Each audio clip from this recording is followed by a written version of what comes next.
All right, I don't know how this is going to go. You don't know how this is going to go. No one knows. No one knows. Even my new producer, Lance, he has no clue. Lance, check the levels. Are we good? Should we just start? Lance. Oh boy, he's asleep. Completely passed out. This guy was eating Lunchables all morning, and that has a lot of sodium, a lot of tryptophan, a lot of saturated fat. You remember Lunchables in the days before you checked nutrition facts? My daughter loves Lunchables, and we had to tell her they're not healthy. Why? What does that mean to a 6-year-old? We're not supposed to eat Lunchables. Why not? They taste great. It's weird to describe what's unhealthy to a 6-year-old. They don't give a shit. They would eat cotton candy for every meal. When does it start? When you actually look at what you're eating and you look at what you're putting into your body. I'd say 28. I'd say the first 28 years of life. Who gives a shit? But Lance with the Lunchables all morning long. Lance, how are you? He's had 2 slices. You're wondering, what are slices? I mean cans of Slice, the old lemon lime soda that's officially extinct. There used to be more lemon lime soda options. Nowadays, you rarely see a 7-Up. There's a new one called Starry, and those commercials are cool, but that's going nowhere. And I know we all say Sprite is the king, and Sprite will always be the king, but there was a point where Slice was a very big deal. Google it. Slice even tried to come out with some other flavors beyond lemon lime, but no one was feeling it. You know what was the best? Apple Slice. It existed in the vending machine at the Marinwood Community Center pool. They had Apple Slice. I only saw it in a can once. It's really just Martinelli's in a can, so I guess it's just sparkling apple cider and it's heaven.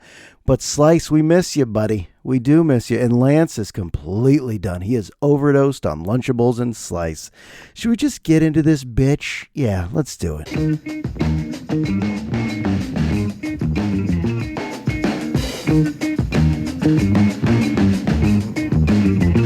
Express yourself. Express yourself. You don't never need help from nobody else. All you got to do now, express yourself. That's true. It's a hot message. Express yourself. Charles Wright and the Watts 103rd Street Rhythm Band? Give it up. Give it up. Of course, later taken by NWA. Isn't that weird how many classic R&B 70s soul songs that I learned as the hooks on rap songs in the 90s, and I thought, these are originals? None of them are originals. None of the rap hooks, choruses, none of that shit was original. Just sampling old vinyls. And it sounds good. Express yourself. Let's express some things. For episode 229, you could express yourself. So you do it. You start your own podcast. I'll listen. I'll give you a review. I'll click like and subscribe. Let's all just communicate this way. Hey, how you been? I don't know. Just listen to the episode. We don't have to have real conversations anymore, right? How many people are having real conversations? How many people are you talking to on the phone? For me, I think my list is down to 4. I think I have about 4 friends where I look at my phone and I go, I legitimately would love to catch up with this person. The list used to be everyone. Everyone. There was no text message. There was no email. So unless you had a play date scheduled, or unless you actually were going to kick it, which wasn't always possible if people were in other cities and other towns, there was a time where it was just, I'm going to pick up the phone and have a call with someone. Those days are gone. Those days are gone, just like the days of Slice in a can at the Marinwood pool. And it even sounds exhausting for some people to truly catch up. But yeah, the list shrinks. It shrinks. And then when you actually do get into those calls, it's an hour. It's a good hour to truly catch up with somebody. And it's worth it. Eventually. You know, that is one of the functions on the phone. To call someone? It's so alarming. I've called people and they don't answer and they text back, you okay? Yeah, what? No, I'm fine. You all good, dude? I saw my phone ring. It was you. I'm like, yeah, it wasn't 2 a.m. You weren't my only call from jail tonight. I just called you at 6 p.m. And you text back? First of all, you screened it. You looked at it. You're like, Rosenberg? What? Why? Why would he call? Is he in trouble? That's how rare it is to use your iPhone for a phone call. I know what you're using it for. TikTok. You got TikTok brain, don't you? You got that mushy TikTok brain. How dumb are we? How dumb is everyone? getting sucked into this social media game where you scroll and you never stop scrolling because you're so addicted to the hit of dopamine that you get from every little stimulating video or photo that makes you laugh or makes you cry or makes you scared or makes you happy. And when I say TikTok brain, it's not like a cute little phrase. It's actually scary. It's actually scary what we're doing because we're all so dumb holding our phones like a bunch of animals in the streets, in the classrooms, at the bank, at the mall, when we stand in line at the grocery store, on the toilet, in the shower. I mean, really, when you're eating your meals, when do you put it down, folks? I'll explain TikTok brain because I have to. We all have to study this. All right, there was a real study that came out, and it says the sample of students that were used for the study were seen to have their collective attention spans diminished. And it showed that they don't have the ability for prolonged focus due to TikTok brain. So prolonged focus, directed attention, these are good things. These are things that humans should be able to do up to a certain extent. But it's a function that starts in the prefrontal cortex. Okay, you with me? Still grab a pen, take some notes. The part of the brain responsible for decision-making and impulse control. That seems like an important part of the brain. As for kids, they generally have a tough time using directed attention because that prefrontal cortex is not fully developed until they're about 25 years old. Some of you have heard that. But TikTok, with its constantly changing environment and endless stream of videos, hurts sustained attention. So if those kids' brains are always becoming accustomed to constant change, then the brain fluids, we're talking brain fluids, folks, and all the chemicals in there, it's going to be difficult to go where it needs to go, to adapt to non-digital activity. So when they put the phone down, when the kid that was scrolling for 8 hours puts the phone down and tries to have a human conversation with anyone in society face to face, it doesn't work well. The attention span has been completely diminished. Even a conversation, they can't wait to get out of the conversation. And here I am saying a lot of people aren't, picking up their phone anymore. It's kind of true. I'm not just focused on teens. There's plenty of adults that are scrolling through TikTok, getting that mushy TikTok brain. Damn. Think of all the things you'll struggle with if you have a lowered attention span. That'll mess you up in school. That'll mess you up at your job. That'll mess you up with relationships. Honestly, I'll say this. And this is not like a big proclamation, but I would love to see TikTok just fizzle and fall into a deep, dark place in the earth. Just open up the earth, throw TikTok in there, close it up, zip it up. No one has to mention it. I know that sounds callous. There's a lot of jobs at stake. They're already firing everybody. Let's just say goodbye to TikTok. And I know, just like whack-a-mole, something else would pop up. Something uglier than TikTok would just pop up. But that's some sad shit. To walk through, any campus, from high school to college and beyond, or any workplace, and just see how many people are getting that TikTok brain. You got TikTok brain? You got TTB? Oh, yeah, I'm suffering. I guess I can't complain. I guess that's the ultimate outcome of the discussion. Nothing's going to change. It'll only get worse. And that's not to be cynical. It's just to be realistic for a moment. We got to work with it. We got to dance with the devil a little bit. You got to dance with the devil. Because we're just a bunch of animals. We evolved from apes. It's so obvious we evolved from apes as well. We act like a bunch of apes. On a rainy day, my wife and I, when it rains, we act like the world has shut down. Straight panic mode. What is this liquid discharge from the sky? What do we do today? Because we're a playground family. So we found this coffee house called Fox and Kid. And in the back of the coffee shop, there's like this incredible kids indoor play area.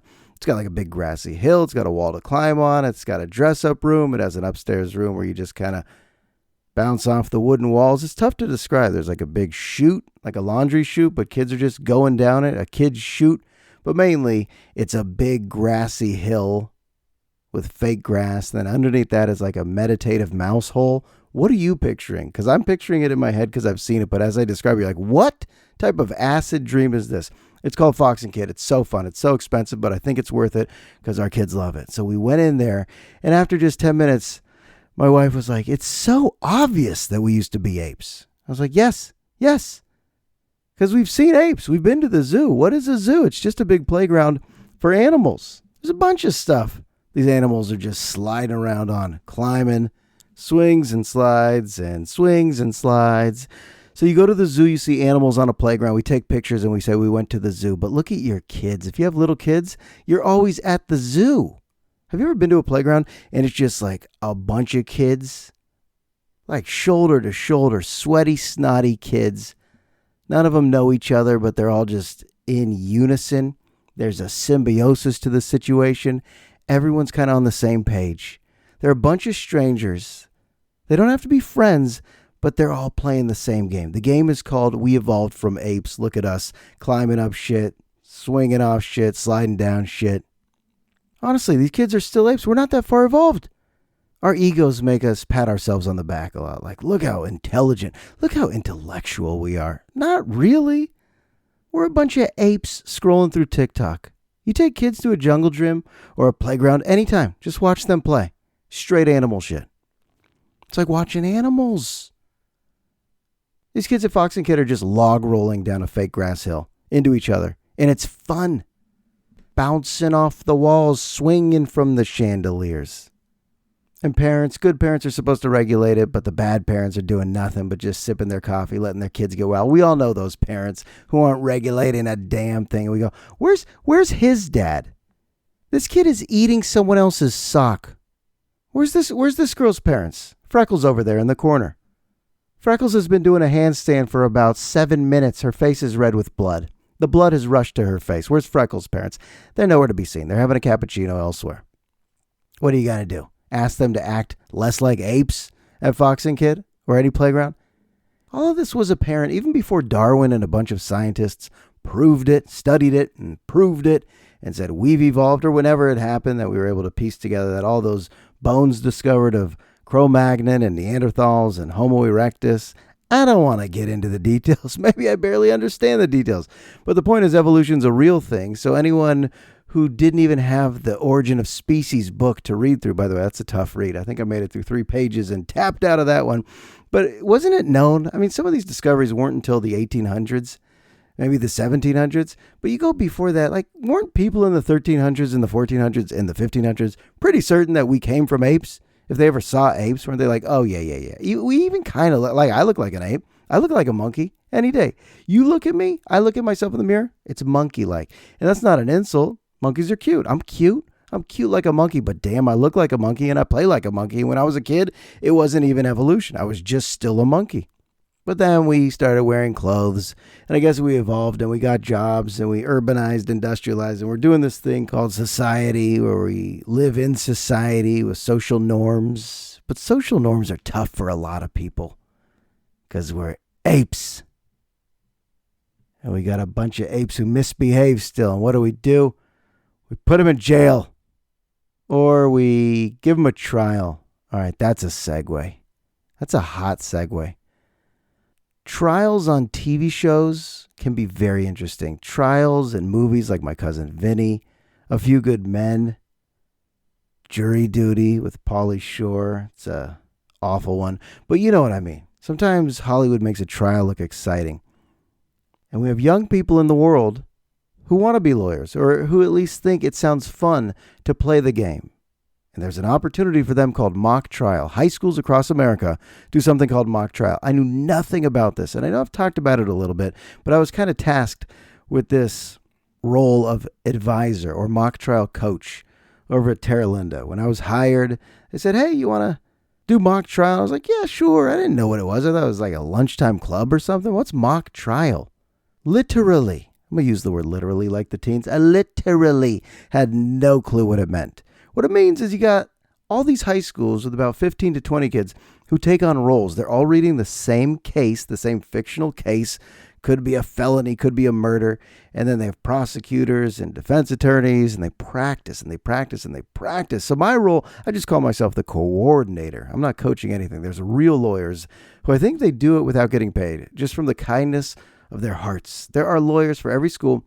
And I don't think they get a stipend, but they show up and they train these kids on how to sound, on how to adjust on a fly, how to understand the law, the legal system, how to approach the bench, how to speak to a judge, how to convince a jury, how to deal with evidence and exhibits. And it's just like way too impressive It's way too impressive because they had the big Marin County tournament this past weekend, and I actually stand up. I was in a suit and tie, and at one point I stand up and I say, "Hello, Your Honor. Hello, members of the jury. I'm Josh Rosenberg, Tara Linda's mock trial coach." And on the inside I go, "You fraud. What are you saying?" They're going to see right through you. But you know what? I shaved and I looked pretty good, and people around me were probably like, "Yeah, he is the mock trial coach. Huh, he is a grown-up. That's an adult who's a mock trial coach." Not really. I had butterflies just saying that in front of a room of people at 9 a.m. when I didn't even have enough coffee. It was a weird moment, but then all the kids, they shine. They shine. And I don't have a keen eye or a professional eye for what's going on, so everybody's really impressive. Everybody's doing a great job. Eventually they have a jury rule guilty or not guilty, but it's not about that. These kids have a place to go. What I mean by that is a good high school, a lot of high schools throughout the country, they serve all the populations. You know, these are kids that maybe they don't give a shit about football in the school dance, but they're like, I love to argue in a professional setting. I like to prove someone's guilt or innocence. And they're like 15, 16 years old, and they are ready to play lawyer, to do this make-believe. Let's play lawyer, which is what it is. But you have a real setting around them, and they train for like hours every week. And then the trial itself is like 2.5 hours. I could barely focus. So these kids don't have TikTok brain. They definitely did not have TikTok brain. I'm the one with TikTok brain. I was like, can I take a bathroom break? Can I get a bagel? I was the one acting like a kid. But these kids were amazing. And I thought to myself as a parent, I'm like, I'm just happy this exists. Because let's say, I'm a big sports fan, of course. But if my kids aren't into it, I love knowing that there are schools now who have, there are schools who have esports teams. And these kids, years ago were just probably called gamers, or clowned for being in their parents' basement, just playing games and games and games. And now I see them on campus, and they're all in like a uniform. They all have the same uniform on. So now they get to put on a uniform and be a part of a team and compete against other schools, all in the name of gaming. How cool is that? I feel like outcasts of the past don't have to be anymore because there's enough like-minded people maybe on their campus or maybe in the world of the internet connecting with like-minded people and similar sensibilities and going, you're a gamer, I'm a gamer. Let's get weird. You like to be a lawyer? I like to be a lawyer. I'm only a teenager, but I like to be a lawyer. You like to be a lawyer. What else can we do? All the clubs to represent all the interests. It's just kind of cool. It's kind of cool. I don't mean to be naive and act like now everybody's found a place and they're feeling valued. I know there's still some sad kids on every campus. Get in where you fit in, like Too Short told us, and it'll happen in life because like I firmly believe there's a place for everyone. You could get in where you fit in, but I don't know when you discover that. I don't know. Am I still discovering that? Probably. I heard Gary Goldman say when he was a kid, he looked at the grown-ups and he said, they have all the answers. How cool. Now he's a grown-up and he's like, I don't know shit. Why did I think grown-ups had the answers? Of course we don't have the answers. But big ups to TL Mock Trial. Conjecture was hot, a lot of hearsay, a lot of argumentative, a lot of objection, vague, overruled. And I was trying to understand all the content. Instead, I was like a proud grandparent. Not even like a proud parent, but like a proud grandparent who doesn't really understand much of what teens are doing, but at least I could understand they're playing lawyers today. Like I wouldn't be able to tell, they're scoring it. I wouldn't be able to tell what caused a team to lose.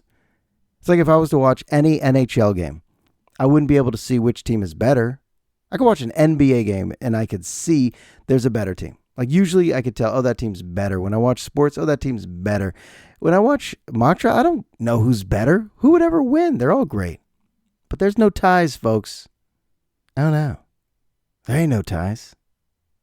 We are in a country where we emphasize win at all costs. So these kids, even before the trial, they're doing like breathing activities. Some of them are in tears afterwards. I guess that's just sports. Like my wife and I are even like, can Mila even be in a sport yet? If her team loses, like can she handle losing? At what age do you throw your kids into an endeavor where you're like, you might lose, you might get your asses kicked. You might lose by 50. I see teens, in sports getting their clocks cleaned by a better team, and that's not a fun experience. You go home all demoralized, like, damn, we practiced, but shit, they ran up the score on us. That's tough at like age 5, 6, 7. But we'll do it. We'll throw them in there because sports are beautiful. Sports are beautiful beyond the sport. The camaraderie, the teamwork, the oranges after the game. You get a uniform, you get a number, you get your name on a roster. You're a part of something. You know what captured the beauty of sports without the sports was Real Sports on HBO, which just went off the air. It went off the air after 29 years, and I still don't know why. Bryant Gumbel had this whole panel where they discussed their memories going back 29 years, and I think I've watched every single episode. Isn't that crazy to think about? It was a monthly. It was like the best sports journalism out there, the best, bravest, most courageous reporters just covering all sorts of stories that weren't really covered. I give HBO Real Sports so much credit. Actually, I give journalists, good ones, journalists should get so much credit because it's kind of the fabric of a democracy. You got to expose corruption. You got to expose anyone abusing power. Let it be known, right? This ain't a dictatorship. You let it be known by the masses if there's some shady stuff going down. So all these stories throughout the years about like abusive coaches. Some of them are so heavy they're like make you sick to your stomach. HBO Real Sports, they did the dog fighting pieces, when the Michael Vick dog fighting ring, they had the footage, and I was just like, I can't watch this. Amputees, disabled athletes, like stories of hope that'll make you clench your jaw. Stories of triumph, just people beating odds. Kids with some disabilities who are still able to compete. They'll show you animal cruelty in the world of some sport you've never even thought of, like camel polo. They'll show you that slavery still exists. And I know I don't mean to sound totally ignorant of all this, but slavery connected to the world of sports. Like, who's building those stadiums in Qatar as we get ready for the World Cup? Just endless stories on exploitation and asking the tough questions. That's the hard part. That was the cool thing about the last episode. All the reporters were around a table and they're like, isn't it kind of hard to ask these questions? They're like, yeah, it doesn't get easier. It's like a very uncomfortable moment to be sitting in a studio with someone who has a little lavalier mic and you're just about to stab them with a question about how corrupt and awful and shady they are. And a lot of the time they get up and leave and say, you got to go. You got to go. The show was barely about sports, just exposing the dark underbelly connected to the sports world. And I love all of it. I love sports docs. I love good sports, bad sports, heavy sports, light sports. We need a new show. We do.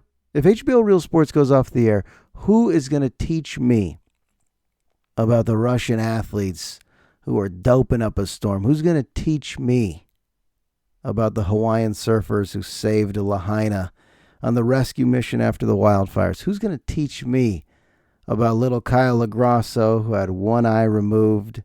He had a glass eye. And he was just like the cutest little kid with the best looking lefty golf swing. Frank DeFord, Bernard Goldberg, Maria Carrillo. What's her name? Mary Carrillo. John Frankel. Shit, that show was good. It's over, folks. It's over. You know what else is over?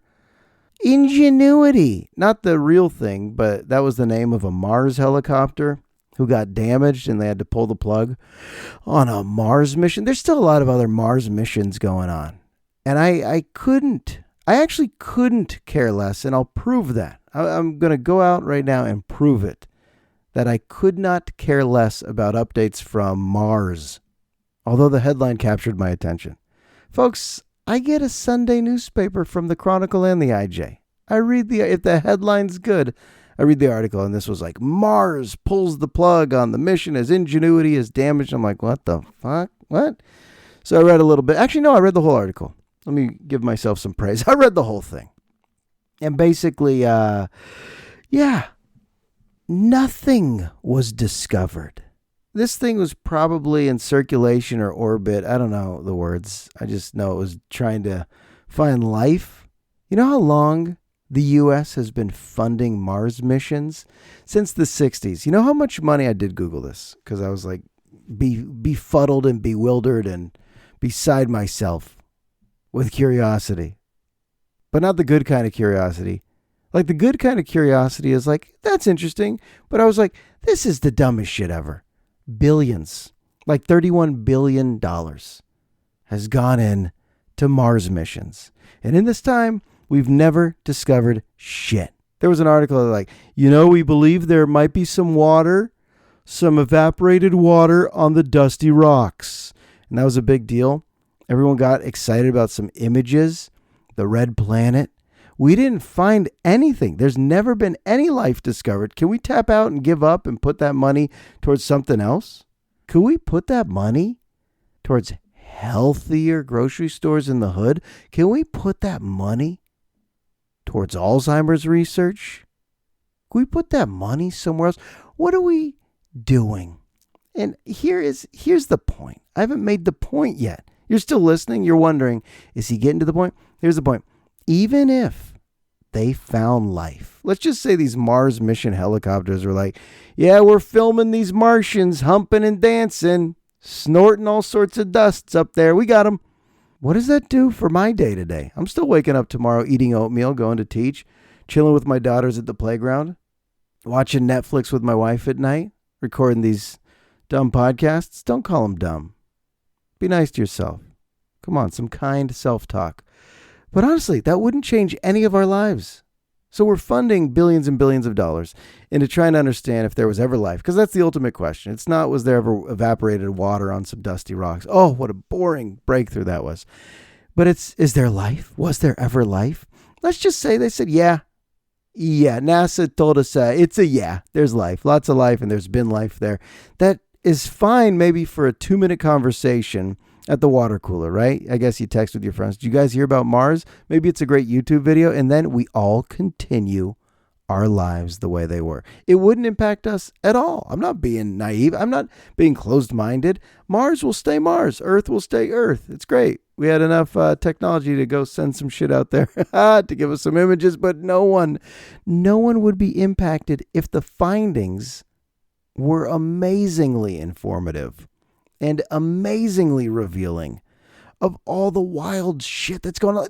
You could tell me they had dinosaurs that were 7 times the size of our dinosaurs. And I'll say, wow. And I'll tell a friend, hey, did you hear about the huge lizards they found?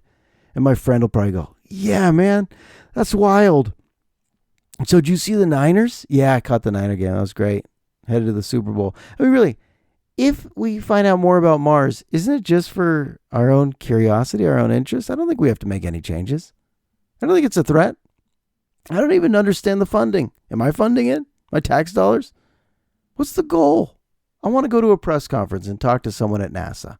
Hey, what is the goal? And they'll give me a long scientific answer. I'll be like, no, none of that nonsense. What's the goal? And we'll be like, well, when the rover shows us that ingenuity and the evaporated water with the rocks, and we understand and the trajectory and the black holes and the solar system. And no. What's your goal, Dexter? I'm sorry, I'm not sure I understand the question. Yeah, it's a simple question. What changes once we know any of this stuff? You can tell me there's life on all the planets. I mean, really. If we have the tech one day, fine. You could tell me there's people all over, or just whatever. Saturnlings, Jupiterlings. If we're Earthlings, there's Neptunelings, Mercurylings, Martians. I'm good with it. It just doesn't do anything to change my day-to-day. It doesn't even change my mind that much. I actually think most people are bored at the topic of a moon landing. We've been to the moon. It must have been exciting in the 60s. We've been to the moon. Everyone celebrated for what? 3 weeks? I wasn't alive back then. I know it had Cold War implications. We're going to fucking beat the Russians. Okay, you beat the Russians. We went to the moon. I teach that in the high school classrooms nowadays. It's not riveting. It's not. It might be riveting to me, the old guy with the plumes of gray hair in my beard. It's pretty interesting to me. You know, maybe some of them have heard some conspiracy theories that it was just a sound studio in Hollywood that's a fake moon landing. But I don't think anyone cares. If there was a Martian, let's say a Martian sighting today, late January, what is it, the 29th, 30th? I don't know, but it's late January, and it was the headline in tomorrow's newspaper. Do you think you would actually care for more than 3 minutes of your life? Huh? I'll leave you with that. We're back after this.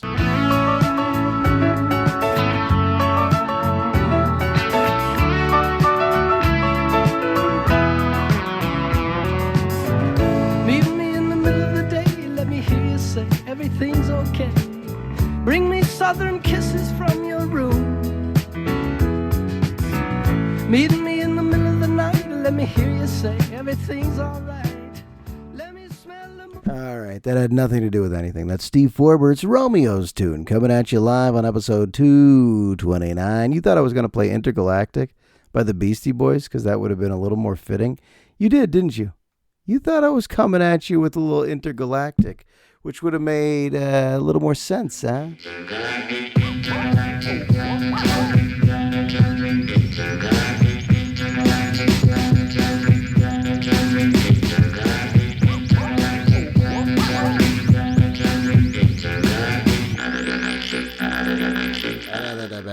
Another dimension. Look how dumb we are. We think aliens talk like that. Another dimension. Is it about robots or aliens? I don't know. What's the point of Intergalactic?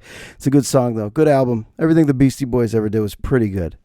And this is the part where I got to say, and they were Jews. That's how Jews talk, by the way. We always, if someone did something and it was special and they were Jewish, Jews, when we're alone, that's what we say to each other. Wow, could you believe it? And they were Jews, the Beastie Boys. When non-Jews are around, we don't always say that. We just go, yeah, Beastie Boys, they're tight. But when it's just the Jews, we go, yeah, and they're Jews. Rappers from New York who toured with Run DMC. Intergalactic planetary. What did we do? We knew so little about aliens and outer space and planets that we just, created green oval heads? What do we do? Pop culture, even if I say alien, picture something right now. You're picturing something from a movie or a TV show or a cartoon.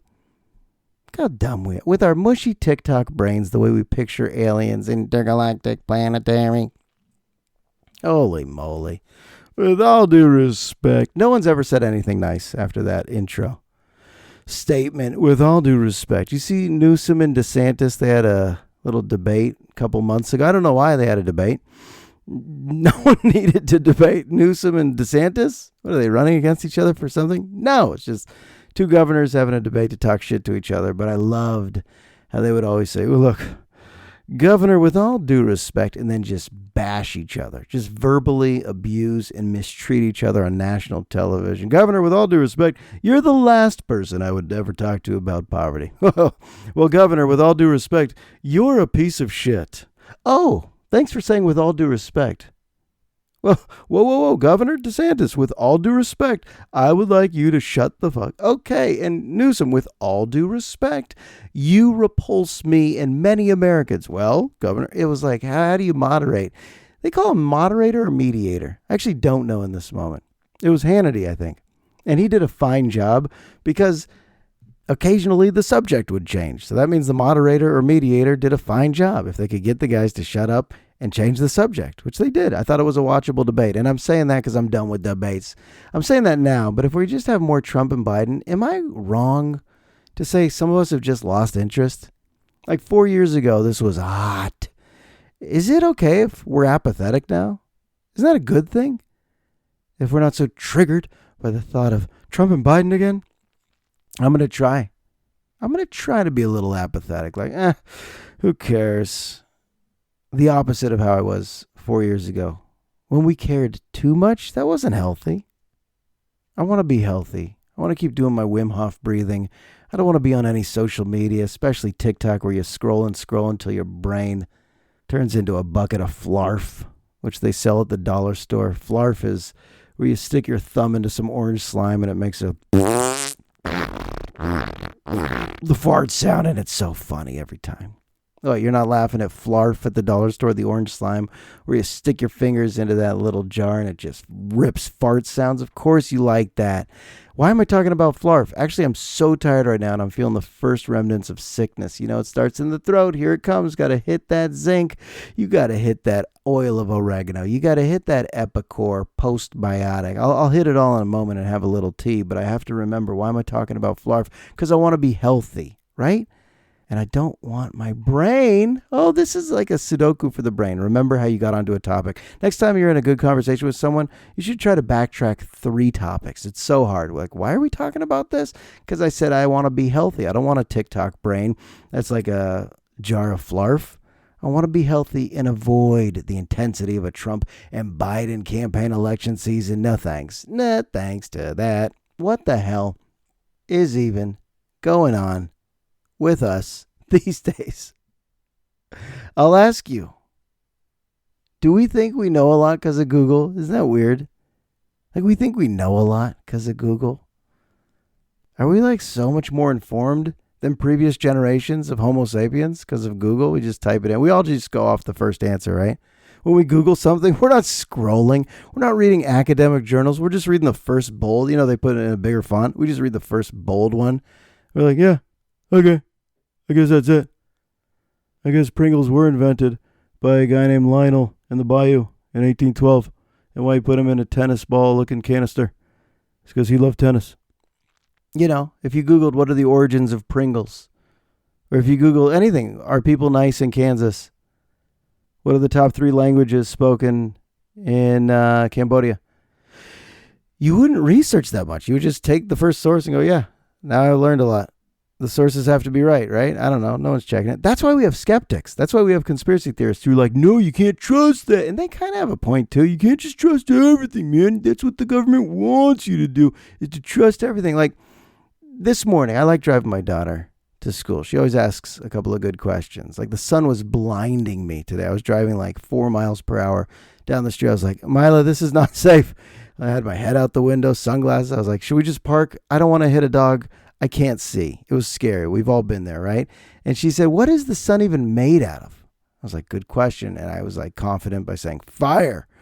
I was like, I'm the grown up. I'll tell you the sun is made of fire. Then we drove for another 20 feet. And she's like, so if the sun's fire, is the moon cold? And I was like, oh. She associates sun with day, moon with night. We're still in the kids' book world of that's how we process. Actually, I'm still in that level of understanding the world. So I'm like, yeah, I think the moon's cold, or like, I don't know. And I was like, actually, Mila, I don't know if the moon's cold. So I said, when we park, we'll Google it, and Googled it. And it said, sure, yeah, the moon's cold. It's made of rocks and minerals and a bunch of other stuff. And she saw images, Google images. There was a moon cut in half image. And she's like, did they end up cutting the moon in half? Is that what they did for that photo? I'm like, no, it's just like an image. But all this stuff, if you're not fact checking any of it, like the moon's made of cheese. Maybe it is. Is it cold? I guess. Sure. The moon's, we don't know. We'll just take the first entry from Google. Are we smarter than ever? No, we're just more gullible. We believe shit more than ever. And that's why we have, oh God, you know what? I'm sick of myself. That's how you know you have to end the episode, when you spoke to the point where you're like, enough, Josh, be quiet. Go to sleep. Read your Gary Goldman memoir. That's taking you 3 months. Okay, leave a nice rating and review. I love you so much. Episode 229 is in the books. I will talk to you soon. Intergalactic, planetary. I'll talk to you soon.